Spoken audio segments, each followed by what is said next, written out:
LDF കുടുംബയോഗത്തിൽ പങ്കെടുക്കാൻ കൂട്ടവധി നിഷേധിച്ച ഉദ്യോഗസ്ഥനെ മർദ്ദിച്ചതിൽ ആലപ്പുഴ മാരാരിക്കുളം പോലീസ് 2 കേസെടുത്തിരിക്കുന്നു. എസ്എൽപുരം അസിസ്റ്റന്റ് എക്സിക്യൂട്ടീവ് എഞ്ചിനീയറുടെ ഓഫീസിലേക്ക് CITU മാർച്ച് നടത്തും. CPM അനുകൂല ജീവനക്കാർ തമ്മിലുള്ള തർക്കം പരിഹരിക്കാൻ നേതൃത്വവും ഇടപെടുന്നുണ്ട്. Alappuzha SL Puram assistant executive engineer K. Rajesh Mon നൽകിയ പരാതിയിൽ ജാമ്യമില്ലാ വകുപ്പ് പ്രകാരമാണ് ജീവനക്കാർക്കെതിരെ കേസെടുത്തിട്ടുള്ളത്. ജീവനക്കാരുടെ മറുപരാതിയിൽ രാജേഷ് മോനെതിരെയും മാരാരിക്കുളം പോലീസ് കേസെടുത്തു. പാർലമെന്റ് തെരഞ്ഞെടുപ്പ് അടുത്ത ഘട്ടത്തിൽ ജീവനക്കാർ തമ്മിലുള്ള പ്രശ്നം പരിഹരിക്കാൻ CPM ശ്രമിക്കുന്നുണ്ട്. എസ്എൽപുരം അസിസ്റ്റന്റ് എക്സിക്യൂട്ടീവ് എഞ്ചിനീയർക്ക് ഇന്നലെയാണ് മർദ്ദനമേറ്റത്. CPM അനുകൂല സർവീസ് സംഘടനയിൽപ്പെട്ട സിബുമോൻ, സഞ്ജയ്നാഥ്, രഘുനാഥ്, ചന്ദ്രൻ എന്നിവർ ചേർന്ന് കയ്യേറ്റം ചെയ്തെന്നാണ് പരാതി.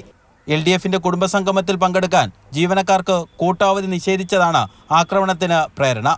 അസിസ്റ്റന്റ് എക്സിക്യൂട്ടീവ് എഞ്ചിനീയർ കയ്യേറ്റം ചെയ്യുന്നാരോപിച്ച് ഒരു വനിതയുൾപ്പെടെ 2 ജീവനക്കാരും ആശുപത്രിയിൽ ചികിത്സ തേടിയിരുന്നു. മാതൃഭൂമി ന്യൂസ്, ആലപ്പുഴ.